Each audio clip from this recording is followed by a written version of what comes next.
मुख्य सेवका भर्ती से जुड़ी सबसे बड़ी खबर। आयोग जल्द जारी करेगा संशोधित आंसर की।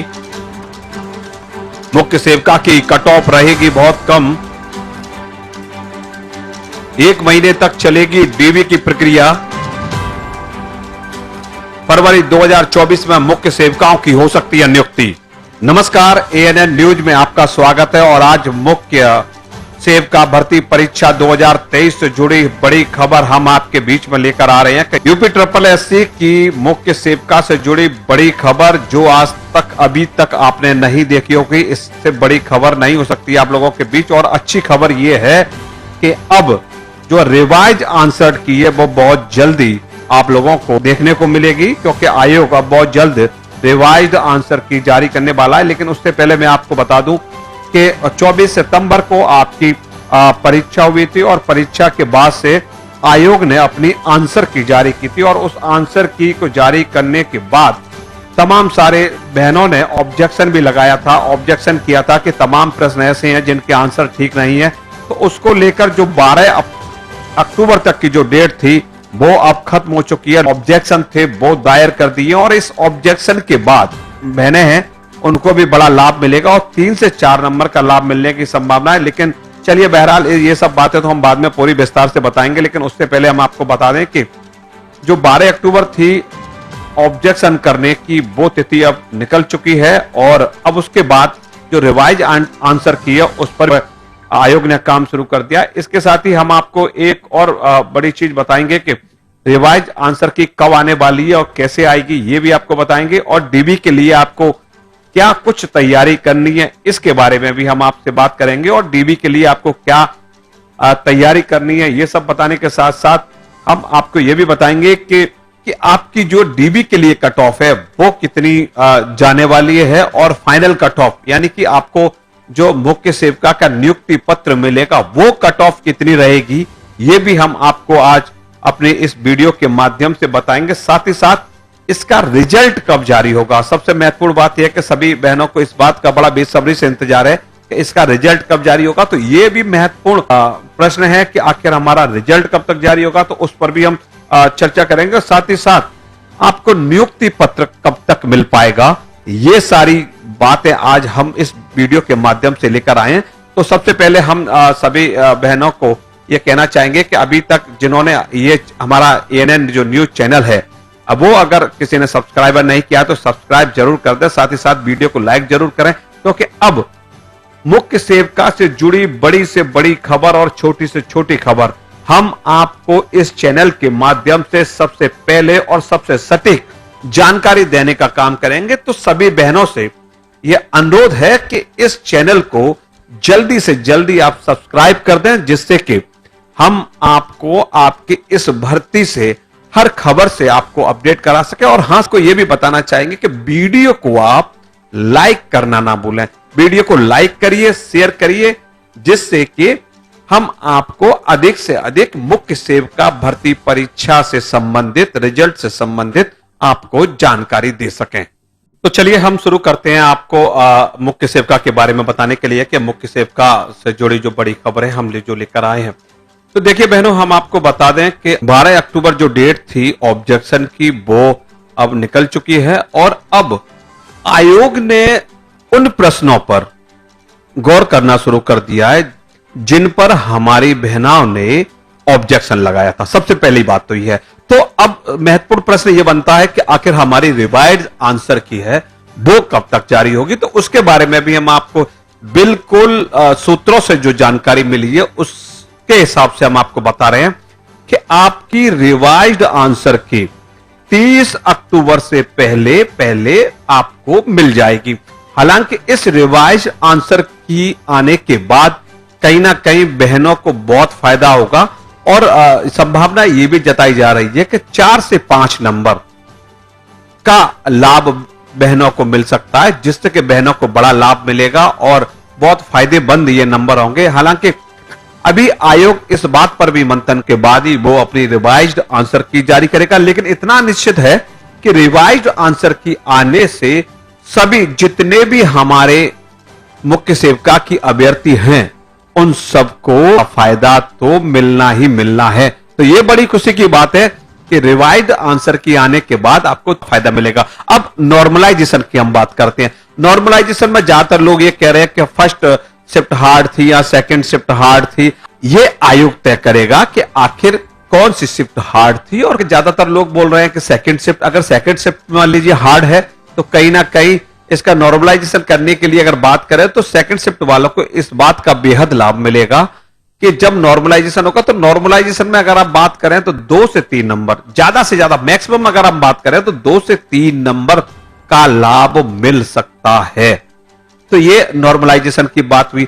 अब नॉर्मलाइजेशन के बाद सबसे बड़ा महत्वपूर्ण प्रश्न है, वो सबसे बड़ा प्रश्न ये है कि रिवाइज्ड आंसर की कब तक आएगी। तो ये हम आपको अभी पहले भी बता चुके हैं और अब भी बता रहे हैं कि रिवाइज्ड आंसर की हर कंडीशन में 30 अक्टूबर तक आपकी रिवाइज्ड आंसर की आ जाएगी।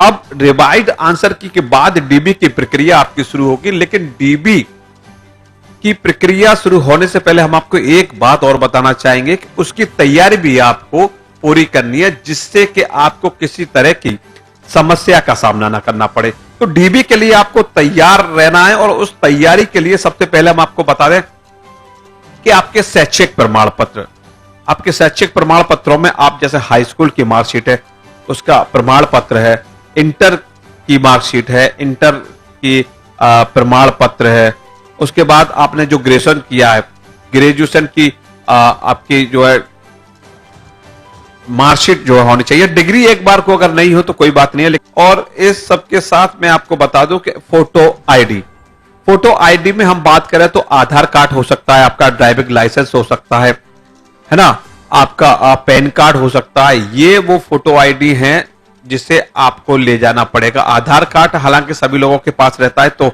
आधार कार्ड भी ज्यादा अच्छा रहेगा आपको फोटो आईडी के रूप में ले जाने के लिए।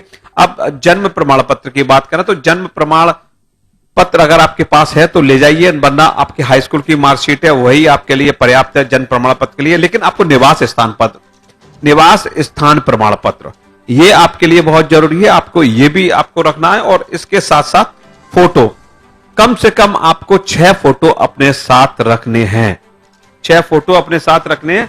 और इस सब के बाद मैं आपको बता दूं कि अगर आप जनरल कैटेगरी से हैं तो कोई बात नहीं है, लेकिन अगर आप ओबीसी से हैं, ईडब्ल्यूएस है, एससी हैं आप, तो फिर आपको इसका प्रमाण पत्र भी रखना है।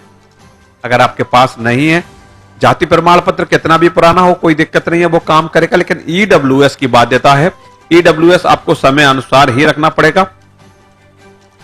इसके साथ ही मैं आपको बता दूं कि यूपी ट्रिपल एससी द्वारा पेट की जो परीक्षा कराई गई थी उसका रिजल्ट कार्ड, उसका रिजल्ट, आप भले ही नंबर आपके कितने भी हो लेकिन उसका रिजल्ट कार्ड भी आपको जो रखना है। और इसके साथ डीबी लेटर, डीबी लेटर भी आपको रखना है। ये सब तैयारी करने के साथ साथ अगर आपके पास एम्प्लॉयमेंट रजिस्ट्रेशन, ये अगर आपके पास है तो वो एम्प्लॉयमेंट रजिस्टर सर्टिफिकेट भी आपको रखना है, ईडब्ल्यूएस का सर्टिफिकेट रखना है। ये सब चीजें आपके पास होनी चाहिए जिससे कि आपको डीबी में किसी प्रकार की कोई दिक्कत ना हो। तो ये हमारा डीबी से जुड़ी बात हो गई। और अब हम बात करते हैं कि डीबी के लिए मुख्य सेविका की जो कट ऑफ है वो कितनी जाने वाली है। वो आपकी बहुत कम जाने वाली है। अगर डीबी की हम कट ऑफ की बात करें तो डीबी की कट ऑफ की अगर हम बात करेंगे तो आपकी, देखिए मैं आपको बता दूं कि अगर अनरिजर्व यानी कि अगर आप जनरल हैं तो आपके अगर 50 से लेकर 55 नंबर हैं तो आप डीबी के लिए सेफ है, इसमें कोई दिक्कत नहीं है आपको, और आप डीबी की तैयारी कर लें। ओबीसी की अगर हम बात करें तो ओबीसी 48 से लेकर 52, ईडब्ल्यूएस ये लमसम 48 से लेकर 52 जो हमने ओबीसी की बात करी है, ठीक उतना ही आप ईडब्ल्यूएस का मानिए। हालांकि हमने जो बताया वो 49 से लेकर 52 बताया है।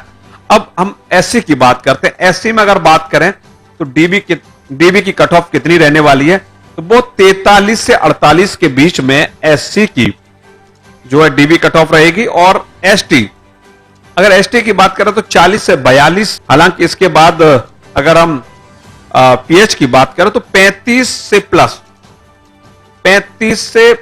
प्लस हैं। तो आप सभी लोग डीबी के लिए तैयार रहें, आपका फाइनल डीबी नंबर आएगा। अब थोड़ा सा हम बात करते हैं कि फाइनल कट ऑफ, अगर कितने नंबर हो हमारे कि हम नियुक्ति पत्र पा जाएं, तो इसके लिए भी हम जो अब तक जो एनालिसिस किया है उसमें हम आप बता दें कि फाइनल जो कट ऑफ है हमारी, जो जनरल की कट ऑफ है वो 55 से 60। अगर 55 से 60 नंबरों के बीच में आपके नंबर हैं तो आपका मुख्य सेवका बनना तय है।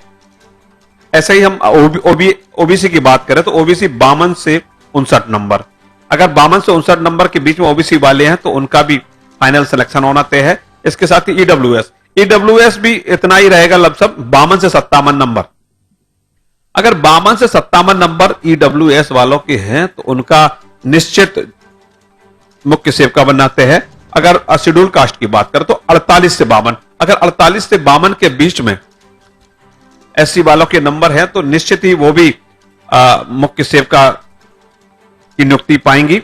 एसटी 42 से 47, अगर एसटी में 42 से 47 नंबर हैं तो आप लोग बेफिक्र हो जाइएगा, आपका सिलेक्शन पक्का है। इसके बाद पीएच की बात करें तो 35 प्लस होंगे तो आप बिल्कुल निश्चित हो जाइएगा कि आप मुख्य सेवका बन गए हैं और नए साल में आप मुख्य सेवका के रूप में कार्य करेंगे। तो ये अभी तक का हमारा जो डीबी का कट ऑफ था वो हमने आपको बताया है, फाइनल कट ऑफ था वो आपको बताया है।